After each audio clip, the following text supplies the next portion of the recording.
Hi అండి. ఈరోజు నేను మంచి ఫుడ్ వ్లాగ్‌తో మీ ముందుకొచ్చేసానండి. మంచి టేస్టీ రెసిపీస్ అండి. సాంబార్ ఇడ్లీ అంటే ఎవరికి ఇష్టం ఉండదు చెప్పండి. అద్దిరిపోయింది అంతేనండి సాంబార్ ఇడ్లీ. ఇలాగ ఇడ్లీ ప్లస్ కారప్పొడి అండి. చాలా టేస్ట్ అద్దిరిపోయిందన్నమాట.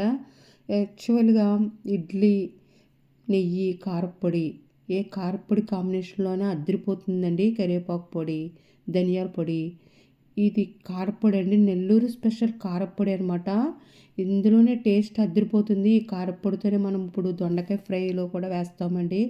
ఈ స్పెషల్ కారప్పొడి అండి. మినపప్పు, శనగపప్పు, ధనియాలు, జీలకర్ర, కరివేపాకు, ఎండుమిరగాయలు, ఎల్లుల్లిపాయలు, ఉప్పు వేసి చేసిన కారప్పొడి అండి. అదిరిపోతుంది. సాంబార్ ఇడ్లీ కూడా నోట్లో పెట్టేయంటే కరిగిపోయేలాగా 2 బ్రేక్‌ఫాస్ట్ కారప్పొడి ఇడ్లీ, సాంబార్ ఇడ్లీ అద్దిరిపోయిందండి.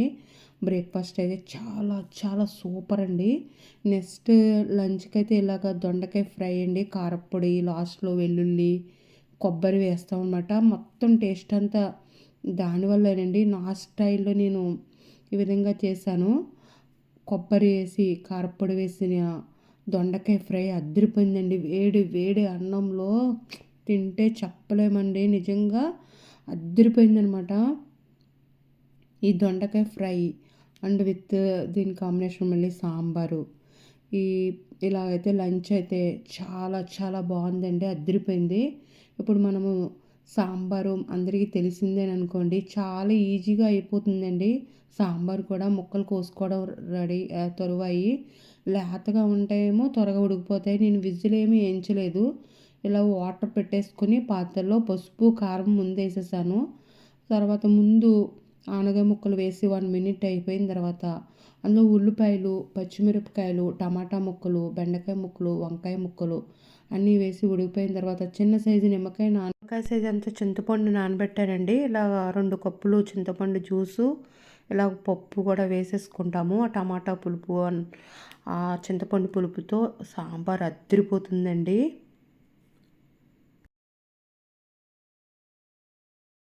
సాంబార్ తాలింపుకి రెడీ ముందర ఇడ్లీ వేసుకోవాలి. ఇడ్లీ కూడా వేడిగా ఉంటే చాలా బాగుంటుంది. ఇడ్లీ విత్ వేడి వేడి సాంబార్, వేడి వేడి ఇడ్లీ అనమాట. ఇప్పుడు రుచిగా సాల్ట్ వేయాలి. ఇది మరిగేటప్పుడు మనము ఫ్రెష్గా దంచిన అల్లం వేసానండి. ఆ క్లిప్ మిస్ అయింది. ఆ అల్లము వేసి ఆ సాంబార్లో అది మరిగి చాలా బాగుంటుంది అనమాట అండి. ముక్కలవి ఉడికిపోయిన తర్వాత చింతపండు రసము అన్నీ వేసేసిన తర్వాత అల్లం కూడా వేసుకొని మరిగించుకున్న తర్వాత ఇదండి సాంబార్ పోపు అంటే అస్సలైంది ఇదే. ఈ పోపు కావాలి. ఇలా సౌండ్ వస్తేనే పర్ఫెక్ట్ సాంబార్కి పోపు అనమాట.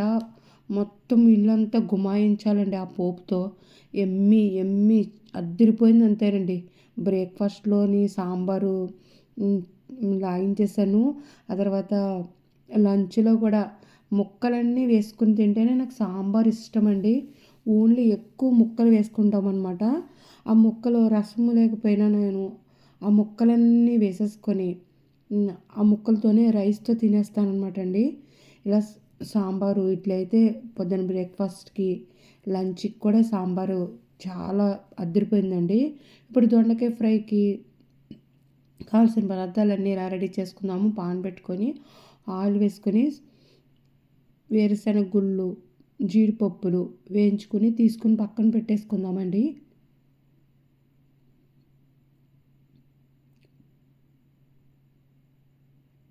ఇవి పక్కన పెట్టేసుకున్న తర్వాత ఇందులో ఆవాలు, శనగపప్పు, మినప్పప్పు, జీలకర్ర,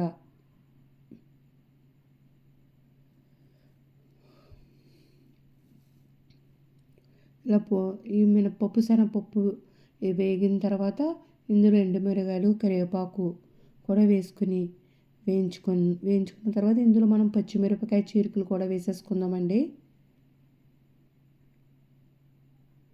పచ్చిమిరపకాయ చీలికలు కూడా వేసుకొని వేయించుకున్న తర్వాత 1 మినిట్ వేయించుకున్న తర్వాత మనము పొడవుగా చీలికలుగా కోసుకున్న దొండకాయ ముక్కలు కూడా వేసుకుందాము. ఈ దొండకాయలు వేగడానికి కొంచెం టైం పడుతుందండి. వేగితేనే దొండకాయ ఫ్రై బాగుంటుంది. ఇలా సిమ్లో పెట్టి నేను మధ్య మధ్యలో కలుపుతూ వేరే పని చేసుకుంటూ కూడా మనము ఈ దొండకాయలు వేయించేసుకోవచ్చండి.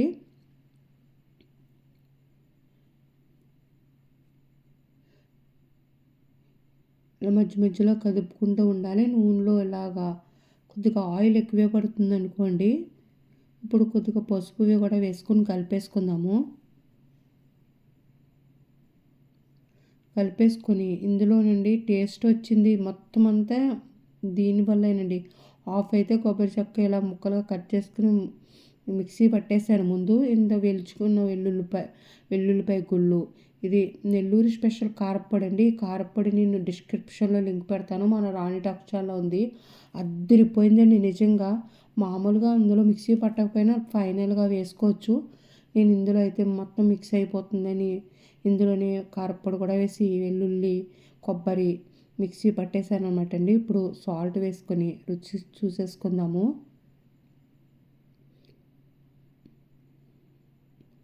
సాల్ట్ కూడా వేసుకొని కలిపేసుకున్న తర్వాత ఇప్పుడు మనము మిక్సీ పట్టుకున్న చూడండి, మన దొండకాయలు బాగా వేగాలి. వేగపోతే బాగోవు అనమాట. తినేటప్పుడు పచ్చిగా ఉంటే అస్సలు బాగోదండి. ఇప్పుడు చూడండి, బాగా దొండకాయ అయితే బాగా మగ్గిపోయింది. ఆయిల్లో బాగా ఫ్రై అయిపోయింది.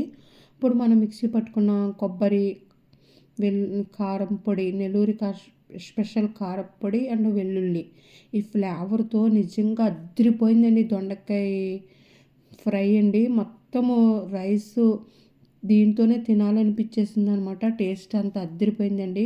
ఆ వెల్లుల్లి ఫ్లేవర్తో మనం వేసిన కారప్పొడి కొబ్బరి వల్ల చాలా టేస్ట్ అదిరిపోయిందండి. ఫైనల్గా కొత్తిమీర వేసేసుకుందాము.